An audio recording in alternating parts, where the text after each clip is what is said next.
I don't think we have a choice. Backing down is not an option. Hands where I can see them!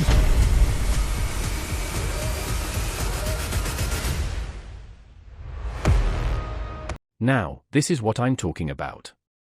This is the Power Book 2, Ghost we've all come to love and revere over the years. As a universe, Power has always been at its best when its varied plot points, as convoluted as they may be, coalesce and have all the characters together, whether they're working against one another or something bigger than them. We finally reached that point with 3 hours to go.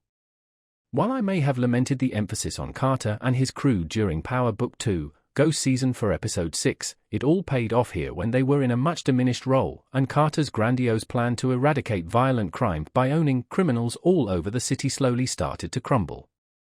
As a bad guy, Carter has been okay. Michael Ealy always brings a lot to the table, but it almost would have been better if Carter had been introduced earlier in the series because already knowing there's a firm end date to all this makes things feel more rushed than they need to be. We only know Carter's motives because of a monologue he gave instead of having ample time to see things play out on screen. Now, we've already passed the climax of this story because Carter's world is imploding on him, and all feels like it happened within the blink of an eye. The bottom line is that Carter was never going to be able to catch every criminal under his thumb, cross all his T's, and dot his I's without something going wrong. He may want to believe he has all these people on a leash because he can dangle prison or death on them, but that was never going to last forever because eventually, he'd meet someone who would fight back or, even worse, someone who had nothing to lose. Killing Kamaal was a decision made in the heat of the moment that Carter had to cover up quickly. Tate quickly breathed down his neck, and pining it on the Russians was easiest for him. But he probably didn't count on his down to commit crimes whenever crew having a conscience about a good cop being killed. Nor did he see the Tejodas going rogue coming, though he should full reminder of what makes the show so engaging, even as we approach the final stretch of the series. One standout element was the introduction of Carter as a villain. In contrast to previous antagonists like Jukebox or Ray Ray from OG Power, who were ruthlessly cold-blooded and unhesitant about killing innocents, Carter is driven by a warped sense of righteousness. His belief in his own moral high ground makes him a particularly compelling villain, and it's a shame we didn't get to see him in this role earlier, given this is the final season of Ghost. There's so much potential in his character that feels rushed with the season's limited time. The episode did a commendable job tying together various plotlines, a feat that the show manages well. The interconnectedness of characters has been a strong point, making the story feel cohesive. While some may disagree, I appreciate how rarely the characters feel disconnected from each other. In the mid-season premiere, Tariq brutally stabs Zion, leaving him barely clinging to life before ultimately shooting him to finish the job. Meanwhile, Diana faces a terrifying ordeal of her own. After refusing to cooperate with Officer Felicia's scheme, she is violently assaulted. The situation is even more distressing because Diana is pregnant, and the attack specifically targets her stomach, heightening the danger and emotional intensity of the scene. Michael Rainey Jr. previously explained that he felt it was unrealistic for Tariq to be involved in major physical fights while attending college. However, this time, Rainey Jr. believed the situation was different, as Tariq was forced into a life-or-death situation where he had to kill Zion. He shared how this heightened the stakes and how ready he was to mentally and physically prepare for the intense scene, understanding the gravity of the moment for his character. Well, I was just thinking, Tariq needs to do what needs to be done. You get what I mean when I say that if you got to stab up some people, then stab up some more? I was only about ready. I thought, damn. Let's make it exciting, another action scene, remarked Rainey Jr. Way. There's a reason that man is alone, not a friend or person in his corner, outside Braden. Tariq's problems are always the biggest. They're always the most important want to. Monet doesn't want to leave the business because it's all she knows. It's scary to start over. We watch Tariq have to sweep a floor with disgust for a single shift and then balk at the idea of a life spent in honest work. Even if her intentions are in the right place, this belief that Monet can balance the business and her family in some new way feels misguided at best. And it got off to the worst start possible. For all those who knew there was something majorly off about Detective Carter, I'm currently slow clapping in your honor because not only is that man dirty, but he's also unwell. Carter has been laser-focused on Tariq and Monet, and while he appeared to be after them because he wanted to rid the streets of drugs and make New York a safer place, he had a rather twisted agenda. Monet and Drew had no choice but to agree, but Carter's cockiness was next level for a man who had just laid all his cards out on the table in front of a woman who would now make it her sole mission to bring him down. Of all the ways I saw this Carter storyline going, this was not one of them. He's crooked, sick, dangerous, all of the above. So, as we head into the final and accepted the similarities between him and Ghost. Despite this realization, Tariq still doesn't fully see how similar he is to Ghost. Just like his father, Tariq is quite inconsiderate to the needs of loved ones around him, and he can't seem to prioritize their issues as he does his own. When Brayden voices his issues during an argument with Tariq, they get brushed aside as Tariq tells him to take this *T on the chin like I do every day. Later on, Tariq expects Diana to be okay with him being deep in the drug game as they raise their child, as opposed to pretending to be out of it like Ghost did. In each case, Tariq put his needs and desires above Brayden's and Diana's without considering Monet nearly lost 2 more children in episode 4 of Ghost as both Cane and Tariq were in pursuit of Drew and Diana, respectively, in retaliation for trying to kill Monet and set up Tasha for a death of her own. When Monet learned of Diana's pregnancy, she immediately called off Cane moments before he would have killed Drew, and she also convinced Tariq not to do the same to Diana. Now, it's time to put the family back together, but Monet wants to do it the easy way. The drug game is what tore her family apart, but now, Monet is hoping that it can bring her family back together. Realistically, that is the easy route towards rebuilding the family. All Monet knows is the game, and she's leaning on that to fix her past mistakes and right her wrongs with the family, but the drug game isn't a place for. I sometimes forget that Tasha is still part of the show and universe at large, but it's oddly perfect to keep her hidden mostly, only bringing her out when the story really calls for it.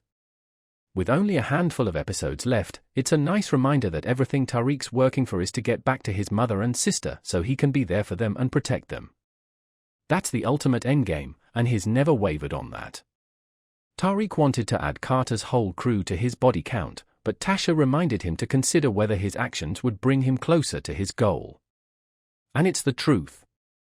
Living his life impulsively like that would be a surefire way to get sidetracked. There are other ways to support Diana outside of killing cops.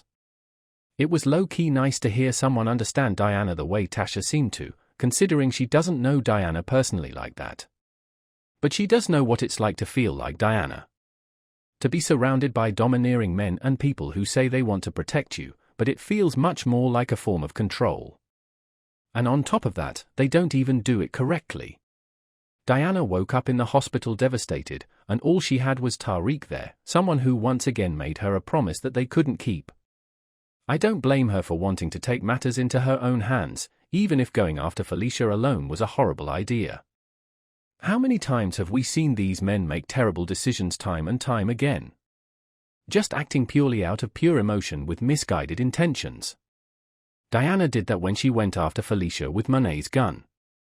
She was hopped up on pain and adrenaline, and all she could think about was hurting the person who hurt her. We've seen Diana get her hands dirty before. It's not like she's immune to it, though people want to treat her like a damsel in distress at times, because she's chosen not to be as integrated in the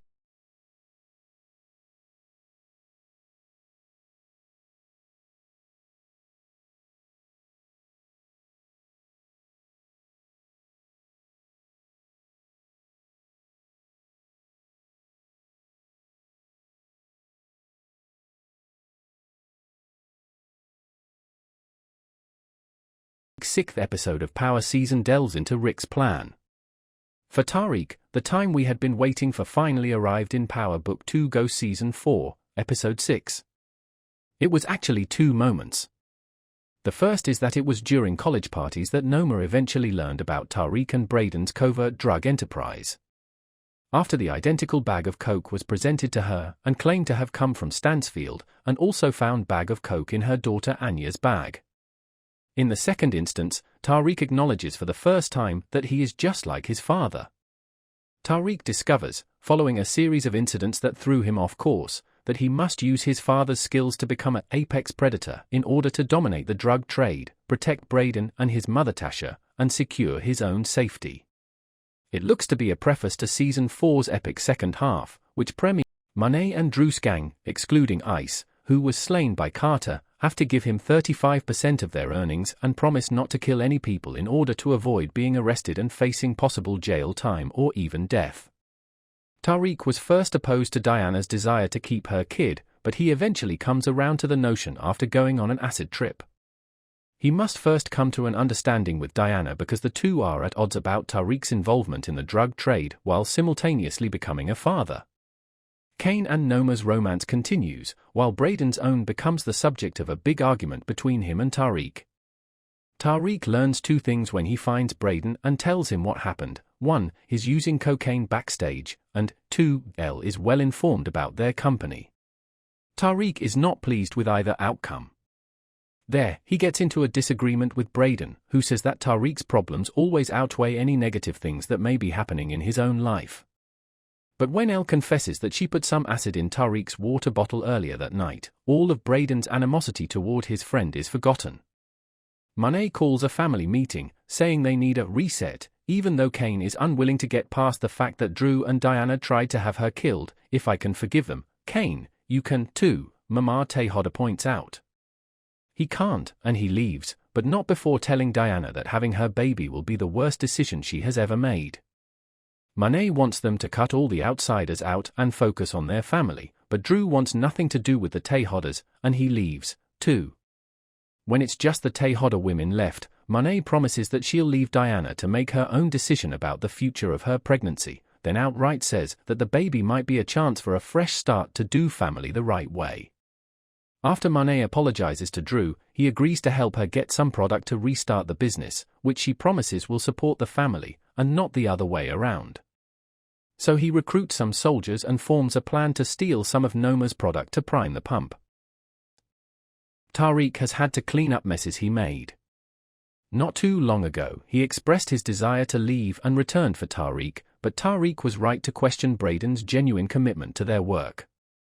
One of Tariq's worst traits is his limited perspective on the world, which stems from his incapacity to look beyond his own existence. He has no idea how to be a love partner or a friend to anyone.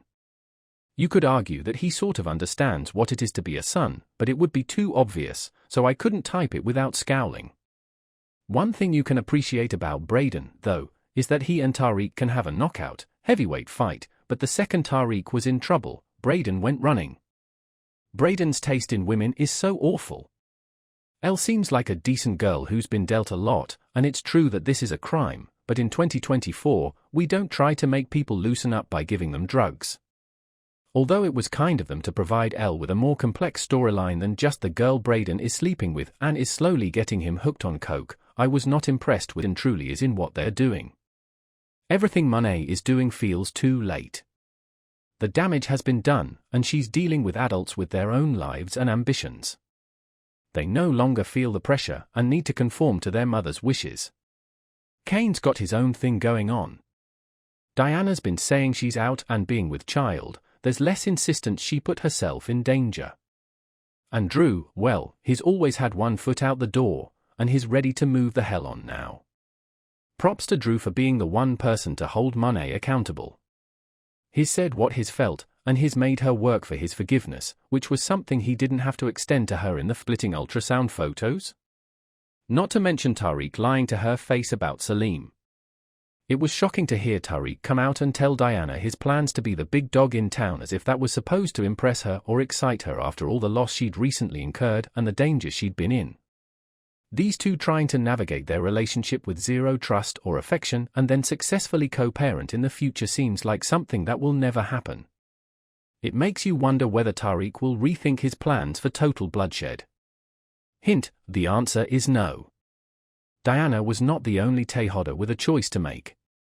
Monet decided that she was finally ready to step up, put on her world's best mom hat, and reunite a family that had been fractured beyond repair. Power shows can be so comical in the way they have people ready to fight to the death and then turn around soon after that and have them talking about the depth of familial bonds and the need for everyone to put aside attempted murder and come together for the greater good. Much like Tariq, she had a decision to make about her next move, and just like Tariq, she chose the business, though she sprinkled in some talk about the business being second to family that I don't believe for a second. Monet doesn't want to leave the business because it's all she knows. It's scary to start over. We watch Tariq have to sweep a floor with disgust for a single shift and then balk at the idea of a life spent in honest work. Even if her intentions are in the right place, this belief that Monet can balance the business and her family in some new way feels misguided at best. And it got off to the worst start possible. For all those who knew there was something majorly off about Detective Carter, I'm currently slow clapping in your honor because not only is that man dirty, but he's also unwell.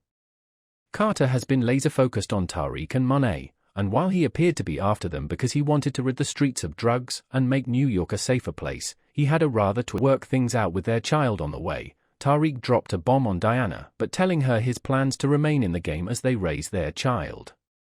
Diana, traumatized by how her experience with parents in the drug game, is set on her keeping her first child as far away from the game as possible. So, she makes it clear to Tariq that his plans won't work for her and their child. Just like Drew, Diana is set on putting herself first and prioritizing her wants and needs. This means putting herself and her future child above the needs of her family for once. In order to do that, Diana can't compromise for the sake of Tariq. If Tariq can't make the necessary sacrifices in order to create a safe life for their child, then there's no point in Diana trying to make things work. We saw how things ended with Ghost as well as with Lorenzo and Dante Emeka. Diana doesn't have to be the next to experience it. The moment we knew would come finally arrived for Tariq in Power Book 2, Ghost Season 4, Episode 5 titled Ego Death. Actually, it was two moments. The first is Noma finally caught on to Tariq and Braden's underground drug operation through college parties. She discovered it after finding a bag of coke in her daughter Anya's bag after the same bag of coke was brought to her and said to have come from Stansfield. Noma walks into the next college party with Cane to see the operation live in action, and though their plan is to kill Tariq, they're forced to put a stop to it after Tariq uses Anya as a distraction. The second moment is Tariq finally accepting that he is no different from his father. After a string of events that knocked him off his path, Tariq realizes that he needs to use his dad's qualities to become an apex predator to stand at the top of the drug game and ensure the safety of himself and loved ones like Braden and his mother Tasha.